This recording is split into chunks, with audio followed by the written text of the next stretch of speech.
নাবালিকা অপহরণের ঘটনায় পুলিশের ভূমিকায় ক্ষুব্ধ হয়ে থানায় জবাব চাইতে থানা ঘেরাও করল হিন্দু জাগরণ মঞ্চ ও নাবালিকা মেয়েটির পরিবারের লোকজন। জানা গিয়েছে, সিপাহীজলা জেলার মধুপুর থানা এলাকার গত 12 দিন আগে একটি 15 বছরের নাবালিকা মেয়েকে কমলাসাগর মিয়াপাড়া এলাকার এক যুবক বিভিন্ন প্রলোভন দেখিয়ে ফুসলিয়ে বাড়ি থেকে বের করে জোরপূর্বক গাড়িতে করে নিয়ে চম্পট দেয়। সেদিন রাত হয়ে গেলেও নাবালিকা মেয়েটি বাড়িতে ফিরে না আসায় তার পরিবারের লোকজন খোঁজাখুঁজি শুরু করে।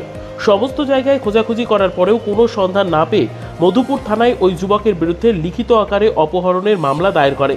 কিন্তু আজ 12 দিন হয়ে গেলেও পুলিশ নাবালিকা মেয়েটিকে খুঁজে বের করে আনতে পারেনি।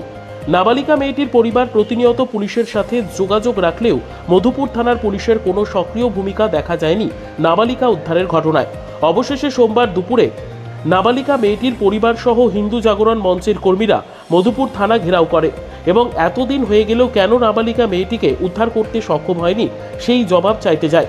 কিন্তু থানার ওসি উপস্থিত না থাকায় মামলার তদন্তকারী অফিসারের কাছে ঘটনার জবাব চাইতে গেলে তিনি কোনো সদুত্তর দিতে পারেননি বলে অভিযোগ। নাবালিকা মেয়েটির পরিবার সহ হিন্দু জাগরণ মঞ্চের দাবি, পুলিশ যদি সক্রিয় ভূমিকা পালন করত তাহলে অবশ্যই নাবালিকা মেয়েটিকে খুঁজে বের করা সম্ভব হতো। তবে নাবালিকা মেয়েটি জীবিত কিংবা মৃত তার কোনো খবরও পাওয়া যাচ্ছে না। তাদের দাবি, প্রশাসন যেন সক্রিয় ভূমিকা পালন করে নাবালিকা মেয়েটিকে উদ্ধারের ব্যবস্থা করে। বিগত 10 দিন 12 দিন আগে ইংরেজি এই মাসেরই 7 তারিখে আমাদের পাশে আছে যে একটা 14-15 বছরের মেয়ে, ওনার এটা মেয়ের মা আর উনি হচ্ছেন মেয়ের বাবা কার্তিক দেববর্মা। 15 বছর মেয়েটার বয়স।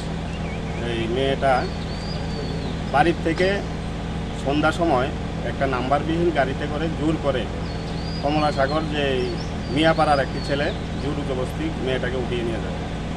তারই বিষয় নিয়ে সেটা আমরা 7 তারিখে এখানে এফআইআর হচ্ছে থানাতে। তো আজকে 12 দিন অতিক্রম করার পরেও নাবালিকা মেয়েটিকে উদ্ধার করতে থানার তরফ থেকে কোনো অক্ষমতা প্রকাশ করে তারা। এখন আমরা থানাতে এসেছি ত্রিপুরা হিন্দু জাগরণ মঞ্চের পক্ষ থেকে, আমি বাপন বণিক এবং আমাদের সাথে ত্রিপুরা হিন্দু জাগরণ মঞ্চের বিশিষ্ট কার্যকর্তাগণ আছে। তো আমাদের প্রচেষ্টা ছিল এতটুকু যে ওসি সাহেবের সাথে কথা বলবো, ওসি সাহেব নেই, ফোনে কথা হয়েছে আমাদের সাথে। কিন্তু যে ডিউটি অফিসার বা কেসটার আইও আছে, উনিও কিছু কেসটা কতটুকু এগিয়েছে এই নিয়ে কোনো সন্তুষ্টমূলক আমাদের কাছে কোনো আনসার দিতে পারেনি।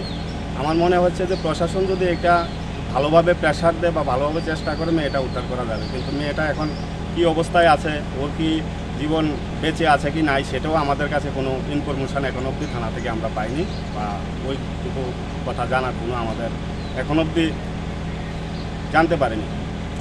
এখন অবধি তো মেয়েটা উদ্ধার হয়নি, তো আগামী দিনে যদি উদ্ধার না হয় আপনারা কী ভূমিকা গ্রহণ করবেন? আগামী দিন উদ্ধার আজকের দিন আমরা দেখব। এখন আমরা হাই অথরিটির সাথে কথা বলবো বিষয়টা নিয়ে কি করা যায়। আগামী দিন তো আমরা চাইবো না নিশ্চয়ই যে আমাদের দুটা হিন্দু মুসলিমের মধ্যে ত্রিপুরার মধ্যে একটি অপ্রীতিকর ঘটনা ঘটুক, সেটা আমরা নিশ্চয়ই চাইবো না। তো সেই দিকটা খেয়াল রেখে আগামী দিন আমরা আগামী স্টেপটা নেব, কী কী নিতে পারি। আপনার নামটা? বাপন বণিক। নিজস্ব প্রতিনিধির রিপোর্ট, দুরন্ত টিভি।